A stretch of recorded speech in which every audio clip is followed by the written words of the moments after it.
metallic sound of a shotgun shell racking into a chamber cut through the Louisiana night. Then another, and another. 4 black men stood in full view of the police, deliberately loading their weapons as teenage protesters faced down fire hoses aimed at their faces. The officers froze. They'd used these tactics in Birmingham, Montgomery, Selma. Dogs, hoses, batons. It always worked. But nobody had ever pointed guns back at them before. The police ordered the fire truck to withdraw. July 8th, 1965.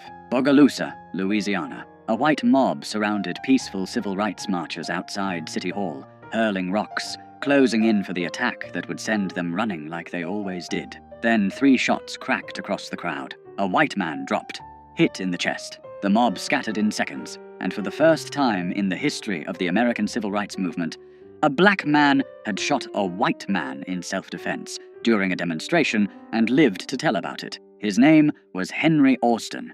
He was 21 years old, and he was a deacon for defense and justice. This is the story that history tried to forget. The story of Black World War II and Korean War veterans who came home from fighting for freedom abroad and decided to fight for it at home. Not with sit-ins, not with marches, not by turning the other cheek. With loaded M1 rifles, military discipline, and a simple promise. If you come to kill us, we will kill you first. When the Ku Klux Klan came riding through black neighborhoods at midnight, these men were waiting in the darkness. When white mobs attacked civil rights workers, these men formed armed perimeters. When Martin Luther King Jr. preached non-violence, these men said, "God bless you, but we'll be over here with the shotguns." And in 4 short years, they did something no one thought possible. They made the Klan afraid. The northern Louisiana mill town of Jonesboro seemed like an unlikely birthplace for armed resistance. Population 5,000, half black, half white,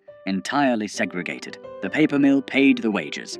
Jim Crow wrote the rules, and by 1964, those rules were being challenged by the Congress of Racial Equality, known as CORE. CORE had established a Freedom House in Jonesboro that spring, bringing in young activists, many of them white, to help register black voters. Their presence enraged white Jonesboro. To the local Klan, these outside agitators represented everything they feared about the changing South. So in July 1964, the Klan decided to make an example of them. 5 black churches burned. The Masonic Hall burned. A Baptist center burned. All in the space of a few weeks. The Freedom House itself came under repeated attack. Shots fired through windows at night. Rocks through windshields during the day. The pattern was familiar throughout the South.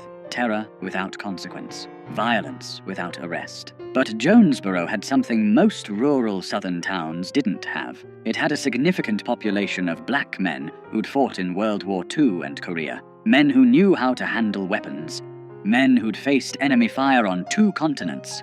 Men who'd been promised that their service to their country would mean something when they came home. They'd been lied to. Ernest Thomas had been born in Jonesboro on November 20th, 1935. He'd grown up fighting white boys for access to swimming holes, learning early that rights went to those who fought for them, not to those who asked politely. After military service, he'd returned home believing that political change had to be secured by force, not moral appeal. The Klan's July rampage proved him right. Frederick Douglass Kirkpatrick had been named after the great abolitionist. Born in 1933 in Haynesville, Louisiana, he'd excelled at Grambling, earning a degree in biology while playing football. His imposing physical presence made him hard to ignore. His education made him hard to dismiss, and his position as gym teacher at the segregated black high school gave him access to the community's young men. Before the convoy, 2 separate groups had already formed to protect CORE workers. Thomas led one group of sentries who guarded the Freedom House at night. Kirkpatrick organized another that monitored police arrests and worked to keep the community safe. Both groups were informal, unorganized, reactive. The July Klan convoy changed everything. Thomas and Kirkpatrick met with about 20 other men in November 1964. Most were veterans. All were tired. Tired of watching their churches burn. Tired of watching their children terrorized. Tired of being told to wait, to be patient, to let the system work. The system was working, just not for them. They called themselves the Deacons for Defense and Justice. Their name was strategic. Deacon implied respectability, religious values, community service. It made them sound like a church group, which is exactly what they wanted white folks to think. What they actually were was a disciplined, armed self-defense organization with clear rules. Never fire first. Always fire back. Protect civil rights workers, their families, and the black community. Use military tactics, military discipline, military precision. The deacons established membership criteria that would have made the army proud. Men only, over 21, American citizens, married men with military service preferred, registered voters, no hotheads. Anyone with a reputation for starting trouble was rejected. This wasn't about revenge. It was about protection. They organized CB radio networks and walkie-talkies for communication. They ran nighttime patrols through black neighborhoods in cars. They stationed armed guards outside the Freedom House, and they made sure everyone, black and white, knew they were there. In early 1965, black students in Jonesboro picketed the local high school, demanding integration.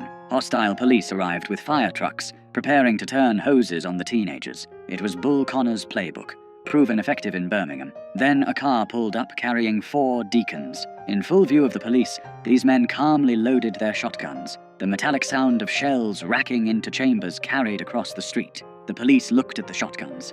They looked at the men holding them, men who clearly knew how to use them, and they ordered the fire truck to withdraw. It was the first time in the 20th century that an armed black organization had successfully used weapons to defend a lawful protest against an attack by law enforcement. The students continued their protest, unmolested. Word spread about the men with guns, about the Klan backing down, about a new kind of resistance. Then corps workers in Jonesboro shared something remarkable. After the successful library integration, the Ku Klux Klan burned crosses in response, as they always did. But the deacons wrote leaflets threatening to kill anyone who burned another cross. They had black housekeepers distribute these leaflets directly into white homes. The cross burnings stopped. In February 1965, Kirkpatrick and Thomas received an urgent message from Bogalusa, Louisiana, 300 miles to the southeast. Black activists there were under siege. They needed help.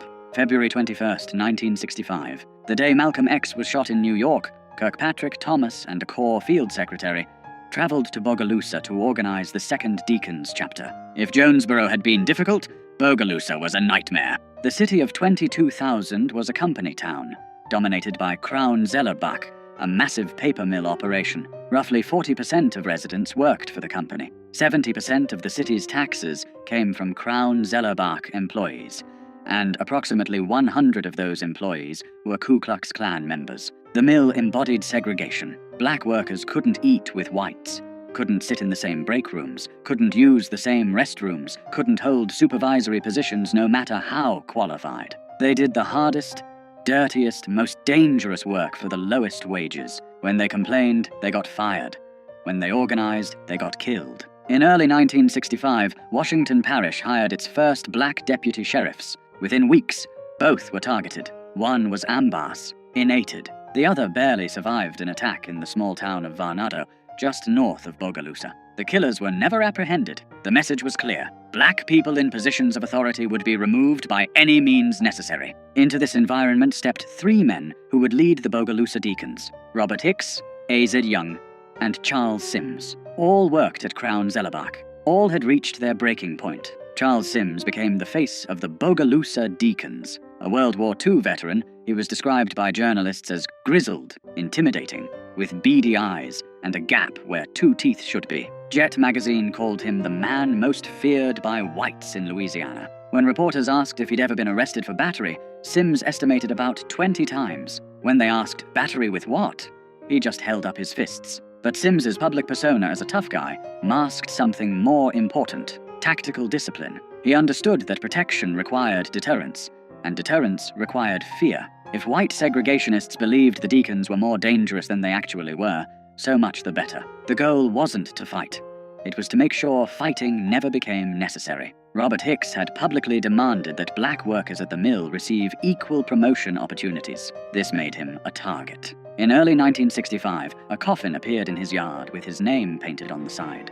A burning cross accompanied it. The Klan's traditional calling card: stop your agitation or die. Hicks didn't stop. The deacons made sure he didn't have to. The Bogalusa chapter grew rapidly. Deacons established 24-hour armed guard rotations around Hicks's home and the homes of other activists. They patrolled black neighborhoods in vehicles equipped with CB radios. They created quick response teams that could be anywhere in the city within minutes. and they made one thing absolutely clear. If you attacked a black person in Bogalusa, you would be shot. In spring 1965, a young deacon named Henry Austin, a 21-year-old insurance collector, finished his rounds in Washington Parish as the sun set. Heading back toward Bogalusa down a dirt road, he noticed headlights behind him. They came closer, too close. Austin realized he was being pursued by Klansmen. The cars chased him to a bridge. They pulled alongside, trying to force him off the road. Austin had two choices: die or fight. He chose to fight. Opening fire with his pistol through his own car window, he hit the lead vehicle.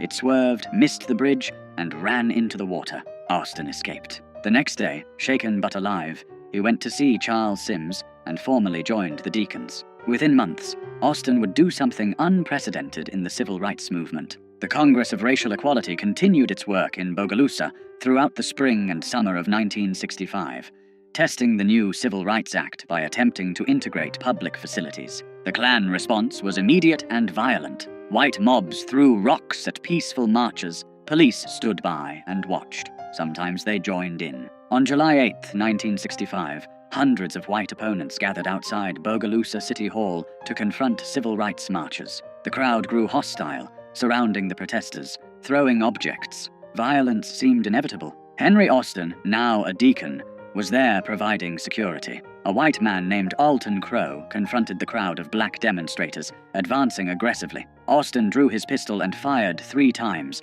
hitting Crow in the chest. The mob dispersed instantly. Crow survived. So did Austin. And that night, Charles Sims reportedly said to FBI informants, "A brand new Negro was born." It was the first time during the civil rights movement that a black man had shot a white man in self-defense during a demonstration and survived to tell about it. The psychological impact rippled through both communities. For black residents of Bogalusa, it proved that armed self-defense worked. For white segregationists, it proved the rules had changed. Corps leader James Farmer needed to come to Bogalusa to speak at the funeral of one of the assassinated black deputies. Police warned him the Klan was planning to shoot him. Farmer, one of the principal architects of non-violent civil rights protest, called the Deacons. 4 armed deacons met Farmer at the New Orleans airport. They drove him 65 miles to Bogalusa in a convoy, weapons visible, radios coordinating. They provided security at the funeral, where approximately 50 deacons attended. No one was attacked. Farmer survived, and afterward, he told the press something that shocked civil rights leaders across the country. "Corps is non-violent, but we have no right to tell black people in Bogalusa or anywhere else that they do not have the right to defend their homes." Even Martin Luther King Jr.'s Southern Christian Leadership Conference employed armed guards, though they rarely discussed it publicly. King himself, during the early days of the Montgomery bus boycott, had kept guns in his home. The difference was visibility. The deacons didn't hide their weapons. They displayed them openly, deliberately, strategically. On a July night in 1965, a cavalcade of 25 Klan cars drove through a black neighborhood in Bogalusa, hurling insults, randomly firing into houses. The Klan had done this hundreds of times before, in dozens of towns, always with the same result: terror without resistance. This time, the neighborhood fired back. Dozens of rifles and pistols opened up on the convoy. Klansmen, shocked to be under attack, sped away in panic. Some vehicles running into ditches in their haste to escape. They never came back. One deacon leader remembered, "They finally found out that we really are men, and that we would do what we said, and we meant what we said." The escalating violence forced the federal government's hand. The Department of Justice, which had been reluctant to challenge local police departments that collaborated with the Klan, finally acted. In July 1965, using Reconstruction-era laws, federal authorities ordered local police to protect civil rights workers. FBI agents flooded the region. Federal prosecutors began building cases against Klan members. By the end of 1965, the Louisiana Klan had been devastated. Membership collapsed. Cross burnings nearly ceased. Night riding stopped. Federal surveillance and prosecution, combined with armed black resistance, had accomplished what decades of non-violent protest alone could not. The Deacons expanded rapidly. On March 8, 1965, they formally incorporated as a Louisiana non-profit organization with an explicit mission: the defense of civil rights, property rights, and personal rights. By mid-1965, chapters existed across Louisiana, Mississippi, Alabama, and even in Chicago. At their peak, the Deacons had approximately 21 chapters and 46 affiliates. They provided security for major civil rights events. In 1966, when James Meredith, the first black student at the University of Mississippi, was shot during his March Against Fear, the Deacons joined the continuation march from Memphis to Jackson, providing armed escorts. At night campsites, Deacons stood guard. Martin Luther King Jr., despite his philosophical opposition to armed resistance, accepted their protection during parts of the march. He understood that in rural Mississippi, non-violence alone could get you killed. Charles Sims articulated the Deacons' philosophy in an August 1965 interview. The reason why we had to organize the Deacons in the city of Bogalusa was the black people and civil rights workers didn't have no adequate police protection. When the white power structure found out that they had men, black men that had made up their minds to stand up for their people and to die if necessary for their people, they started acting a little different. Asked about the Second Amendment, Sims was direct. "I think a person should have the right to carry a weapon in self-defense." We found out in Bogalusa that the Louisiana state law that says a man can carry a weapon in his car as long as it's not concealed meant for the white man. It didn't mean for the colored. The Deacons operated under strict rules of engagement. They pledged their lives for the defense of justice and their community, but only in defensive situations. Charles Sims repeatedly emphasized this to members and media. "We will never go on the offense. But if the Klan or anybody else comes in here to hit us, I guarantee they will get hit back." This discipline separated them from vigilantes. They weren't seeking revenge or starting fights.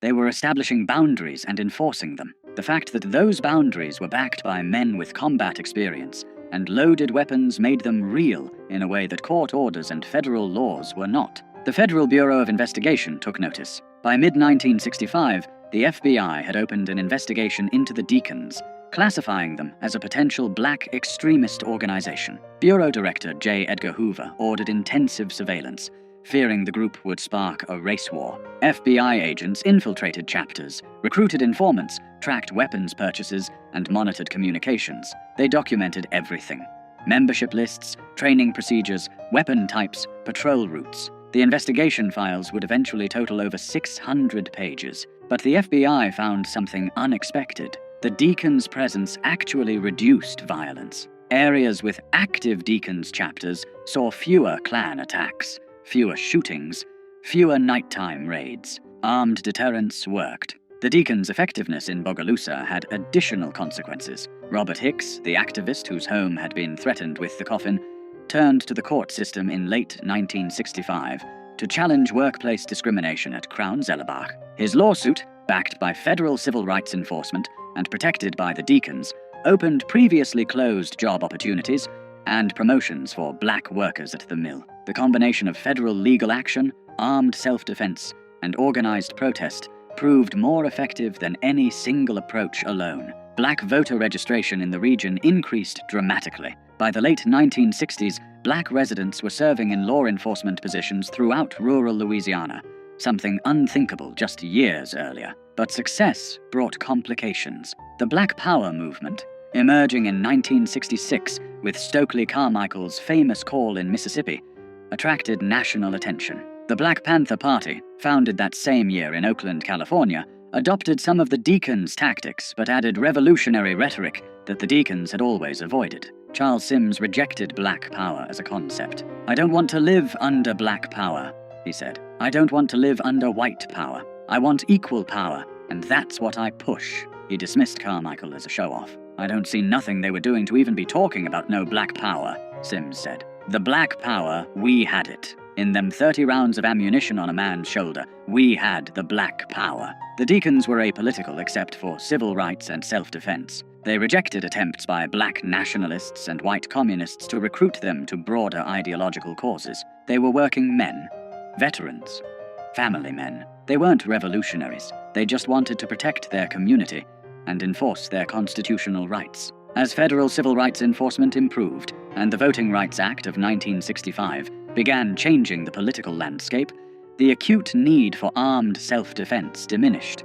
The Deacons had forced the federal government to intervene. Once that intervention came, their role became less critical. By 1968, Deacons' activity had declined significantly. The Black Panther Party, with its more militant rhetoric and urban focus, captured media attention and overshadowed the rural, working-class, defensive approach of the Deacons. The FBI, concerned about urban riots and revolutionary movements, shifted its surveillance away from the Deacons toward these newer organizations. The Deacons never completely disbanded, but they faded from public view. Their story was largely forgotten, overshadowed by the more visible narrative of non-violent resistance led by Martin Luther King Jr. History books mentioned them briefly, if at all. The civil rights movement, as taught in schools, emphasized peaceful protests and moral suasion, not armed veterans establishing defensive perimeters. Frederick Douglass Kirkpatrick moved to New York, became a minister, and dedicated himself to teaching black history through music. He recorded several albums with Smithsonian folkways,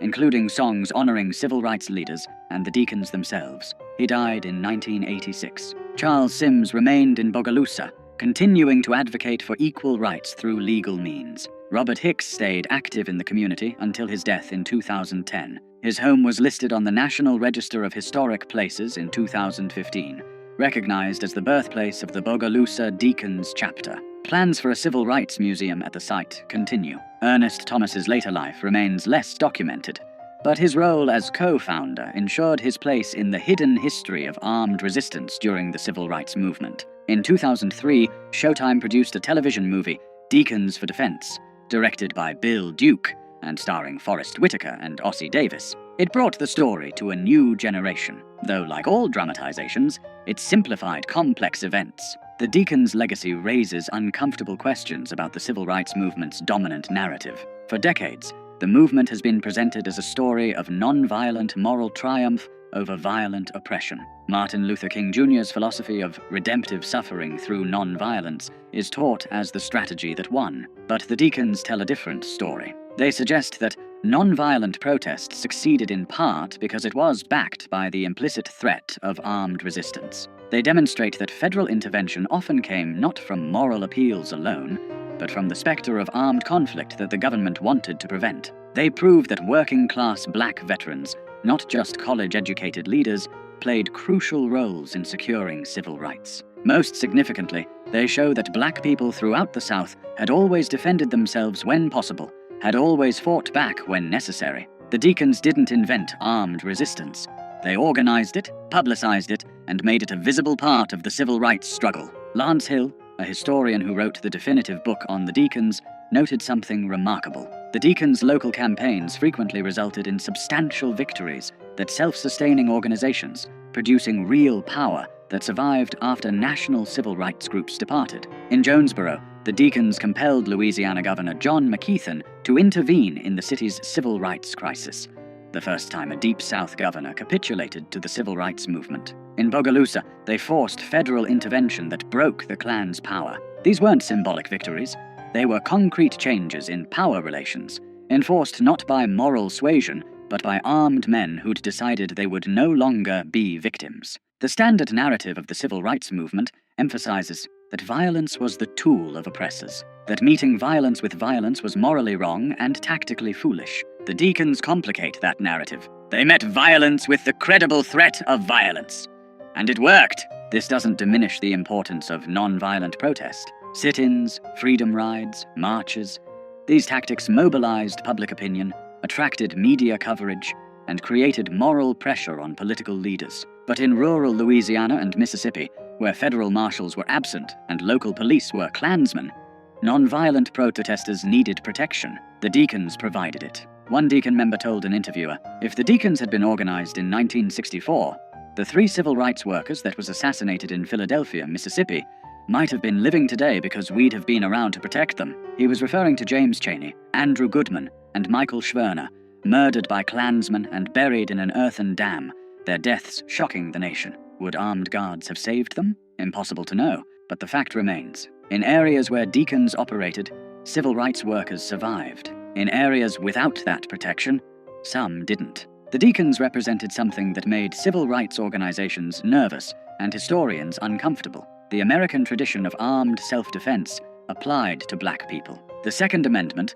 that constitutional right white Americans had always claimed, exercised by black veterans who'd earned it in combat. When Charles Sims said, Let's back up the Constitution of the United States and say we can bear arms. He was claiming a right that had been systematically denied to black Americans since slavery. Armed black people threatened the entire structure of white supremacy, which depended on the threat of violence going only one direction. The Deacons reversed that equation. They made violence bidirectional. They made the Klan afraid. And that fear, combined with federal action and non-violent protest, helped break Jim Crow's back in Louisiana. On July 8, 1965, when Henry Austin fired those 3 shots into Alton Crow's chest, he didn't just save himself and the protesters around him. He fired a shot heard across the South. The message, black people will defend themselves. The cost of racial terrorism has gone up. Calculate accordingly. The Klan calculated. Cross burnings decreased. Night riding stopped.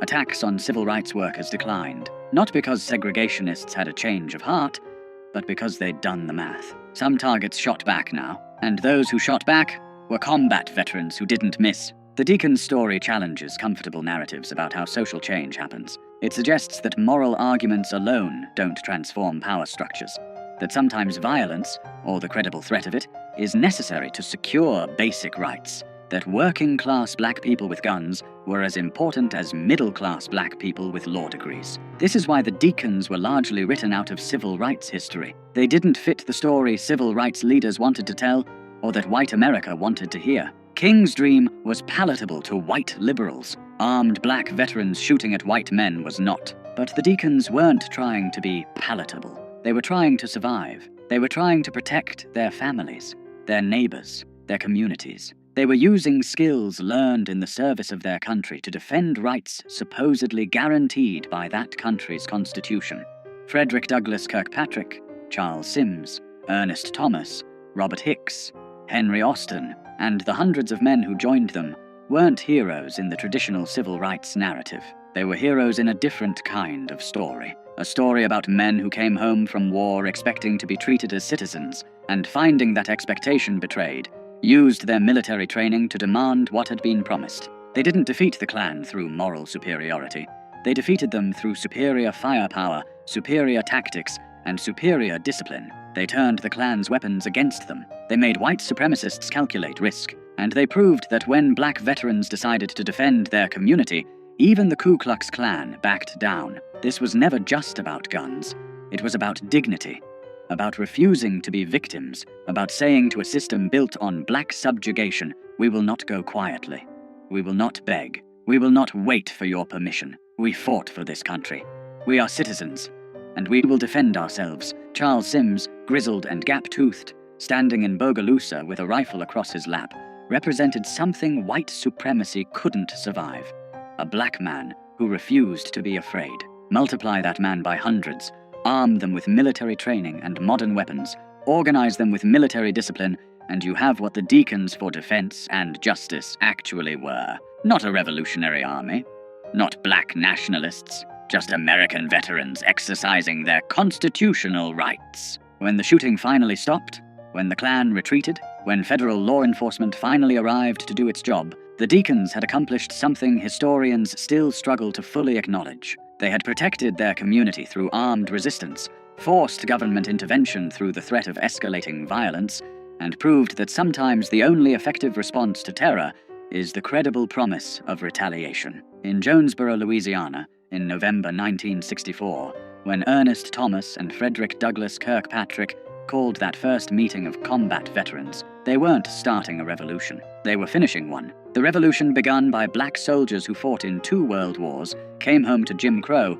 and decided they'd fought their last war for other people's freedom. This time, they'd fight for their own. The Deacons for Defense and Justice existed for less than 4 years as an active organization. But in that time, they changed the calculation of racial violence in the Deep South. They proved that black communities could defend themselves. They forced the federal government to intervene.